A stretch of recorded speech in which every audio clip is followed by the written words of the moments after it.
কেমন আছো বন্ধুরা? আশা করি সবাই ভালো আছো, আমিও ভালো আছি। আজকে এই যে কুমড়ো আর ঢ্যাঁড়স করবো। কুমড়ো দিয়ে ঢ্যাঁড়সের তো অনেক দাম, অল্প করে একটু এনেছি, তো কুমড়ো দিয়ে ঢ্যাঁড়স দিয়ে করছি। কিভাবে করি চলো রান্নায় ফিরে যাই, দেখতে থাকো। গ্যাসটা জ্বালিয়ে দিলাম, কড়াটা একটু গরম হোক, তেল দিয়ে দিচ্ছি। তেলটা একটু গরম হোক। তেল গরম হয়ে গেছে, দুটো শুকনো লঙ্কা দিয়ে দিলাম, আর দিয়ে দেবো 5 ফোড়ন। একটু অল্প করে 5 ফোড়ন দিলাম। একটু পেঁয়াজ দেবো, একটা গোটা পেঁয়াজ দিয়েছি টেস্ট হওয়ার জন্য, টেস্ট হবে।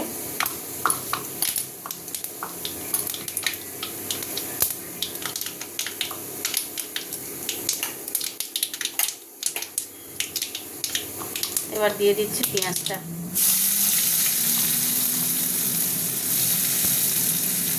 একটা বড় গোটা থেকে পেঁয়াজ দিয়েছি, বুঝছো? পেঁয়াজের চাই উপরে রান্নাটা হবে, খেতে ভালো লাগে। যত তেল পেঁয়াজ বেশি দেবে সেই খাবারের টেস্ট আলাদা, বুঝেছো বন্ধুরা? ভাজা ভাজা হতে থাক পেঁয়াজটা।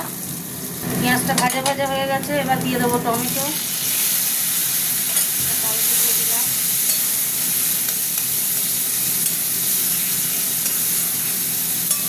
টমেটোর সাথে দিয়ে দিচ্ছি কুমড়োটা, ভাজবো।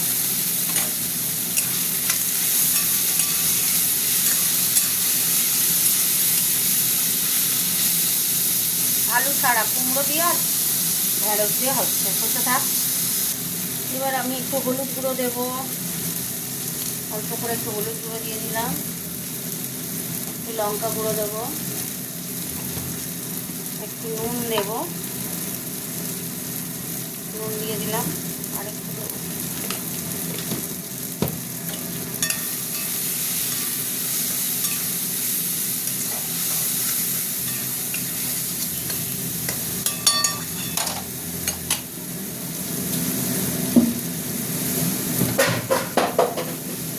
এবার দিয়ে দেবো একটু মিষ্টি দিয়ে দেবো, চিনি দিয়ে দিলাম, বুঝেছো?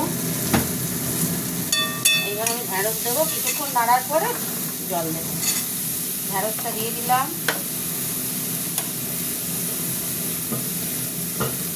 আর একটা টমেটো না একটু চেপটে গেল, জানো তো, টমেটোটা দিয়ে দিলাম। সব তেলে পুড়ে গেছিলো।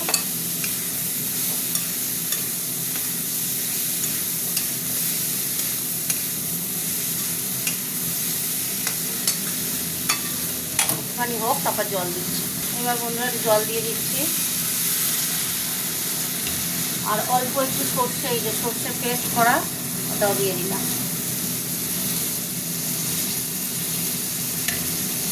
কুমড়ো ঢ্যাঁড়স দুটোই নরম তো, হয়ে যাবে, তাড়াতাড়ি হয়ে যাবে।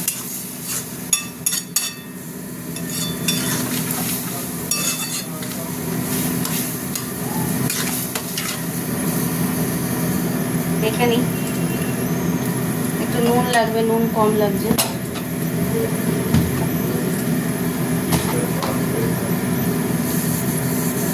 নুন দিয়ে দিলাম একটু, হতে থাক, এটা হতে থাক। বন্ধুরা এই যে চাপাটা খুলেছি, ঢ্যাঁড়স হয়ে গেছে, দেখছো? আমার এই যে ঢ্যাঁড়সের তরকারি কমপ্লিট হয়ে গেল। নেড়ে টেড়ে দিলাম। কুমড়ো তো, এই যে কুমড়ো সব ঢ্যাঁড়স ওই যে সিদ্ধ হয়ে গেছে, কচি ঢ্যাঁড়স তো, এই দেখো ঢ্যাঁড়সও সিদ্ধ হয়ে গেছে। এবার বন্ধ করে দেবো, চাপা দিয়ে দিলাম, গ্যাস অফ করে দিলাম। চলো তোমাদের সাথে কথা বলে নিই। বেশি না, ঢ্যাঁড়সের তরকারিটা আজকে কমপ্লিট হয়ে গেল। ঢ্যাঁড়সের তরকারি কেমন হয়েছে কমেন্ট করে জানাবে বন্ধুরা। কেমন, এই তো অফিস থেকে ফিরে রান্না করছি। টাটা, গুড নাইট সবাইকে, গুড নাইট।